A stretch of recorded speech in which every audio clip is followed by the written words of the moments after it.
Well, people say to me sometimes, like, EAB is where I found my home at UCSB, or like, EAB is the place I found my calling at UCSB. So for me and for most people involved, it's sort of this place that is special. It's sort of this place that they were able to find a space that they could express their ideas, find like-minded people, use their passions to make change.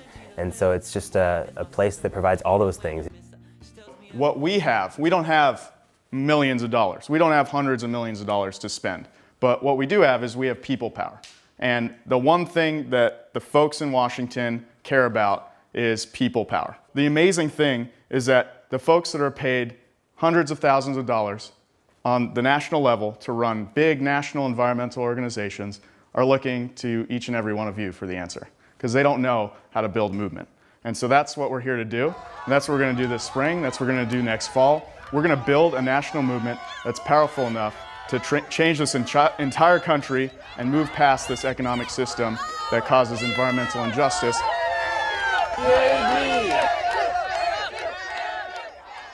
So EAB tries to provide students with a better understanding about the environment and what they can do to protect it, and then also tries to make tangible changes at UCSB. So we try to educate students in general about what they can do in their daily lives to protect the environment, what they can do to help make UCSB a more sustainable place, reduce our carbon footprint, increase energy efficiency, reduce resource waste, and overall make our campus and local environment a more sustainable place that has less of an impact on our planet. To me, EAB is a community of individuals where people can come from all different backgrounds, interests, and come together around a common interest of environmental sustainability and kind of learn about different issues and actually have a chance as a student to make a difference on campus and around the world. The great thing about EAB is that anyone that comes is automatically a member, so as soon as you come to one meeting, you're a member. And how we run EAB meetings is we generally Andrew and I, the co-chairs, introduce the meeting, and we have about half an hour where we give updates about different things going on campus. We usually have weekly activities that we advertise to our members as they can get involved throughout the week. And then we break off in the second half into something called working groups, where we are actually working on different campaigns. So we have like a water conservation campaign we're doing, an environmental justice campaign, environmental business campaign kind of things. And during that second half of the meeting, we actually break out into different groups and work on actually getting things done. So it's kind of half informational and half active. French fries and a burger, and a lot of kids, if they're not educated, they're like, oh, I want the burger and the French fries, and so then it's an issue because it's like, well, yeah, we're providing healthy foods, but they're not choosing it, so it's like, what do we do? So a few weeks ago, EAB sent some members down to a protest in Palm Springs against Charles and David Koch. And so the Koch brothers own the second largest privately owned corporation in the United States. And they're billionaires who have been putting a lot of money into politics, into elections. And with the recent Supreme Court decision, they're able to basically funnel as much money as they want into our elections and promote their interests, which are oil and other dirty industries which they own, at the expense of democracy and developing renewable technologies.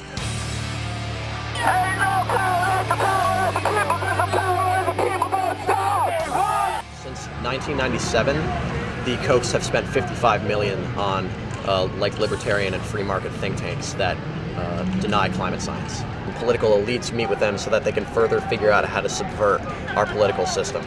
And people find that unacceptable, and the people here today, the people that got arrested and the people that were here to support them, understand that that's a huge problem and are saying no. And I hope every time they have one of these meetings, more and more people show up and say, it's got to stop. Hell no! We won't go!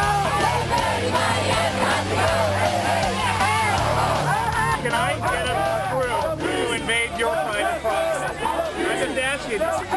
I didn't know that New Yorker had so many readers.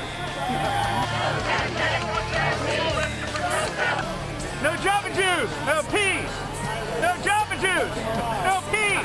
We're really concerned about how they fund the climate denial machine, we call it. We released a report in March 2010 documenting how they funneled millions of dollars to groups that create public doubt about climate change.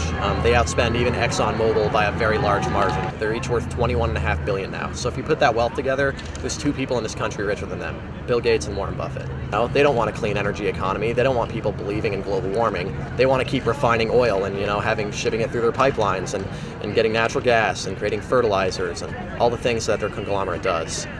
So the protest in Palm Springs was about countering this corporate influence in politics at the state level, which Charles and David Koch have been involved with. Power Shift, which is the conference we're going to in Washington, D.C. In April, will expand upon that and basically take it to the national level, and will tell Congress, we don't want to see this corporate influence expand to the national level and get corporate money into our politics in an even bigger way. EAB is a really great way for any student to come in with a project idea and implement it on campus, and then continue it for years to come. So any student can come up with a project. We have the funds and the resources to make it happen. The Meatless Monday Working Group was founded by the current co-chair, Andrew Dunn, and Corey Radka last year, and they had the idea to start to bring awareness to the fact that the meat industry is a really damaging portion of the environment. It's one of the biggest environmental impacts worldwide.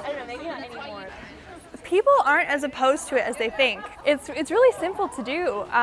Like today, we're giving away free PB&Js, and by having a PB&J instead of a turkey sandwich, you're being more environmentally conscious and I think more delicious.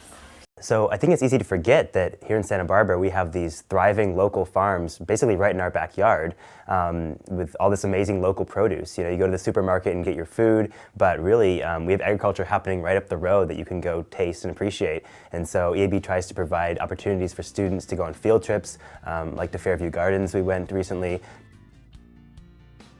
We get people from France, from Spain, all over Europe, all over the States coming to Fairview Gardens because they've seen Michael's books, or they've seen Fairview Gardens on National Geographic or in the New York Times or in a publication like that. So over the last 30 years, just through really intensive soil management, through the applications of compost, this is now one of our more productive fields. So when people sort of starting to talk about food and food systems, and one of the things as well, the soil degradation, and can we really, can we actually do it? Can we grow food on this degraded soil? Well, here's living proof.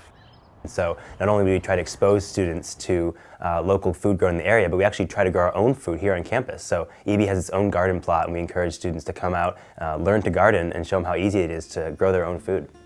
This garden, as it is here, is called the UCSB Greenhouse and Garden Project.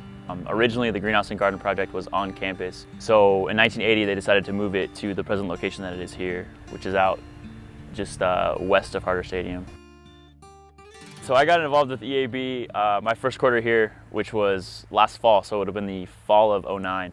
I was looking for different clubs on campus, whatever, to get involved. I was a transfer student, and actually just hiking is how I got really involved in the EAB. And I just always had an interest in gardening, and actually through EAB's plot here at the Greenhouse and Garden Project was how I got more involved with the actual Greenhouse and Garden Project.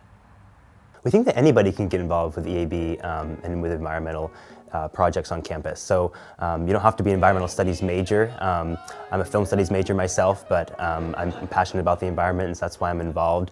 And we have people from all across the spectrum. We have people who are math majors, comm majors, biology, ecology, all the sciences, history. So even our officer board is incredibly diverse, and so everybody kind of brings a different perspective to it. If you're interested in business economics, you could be part of our Green Business campaign.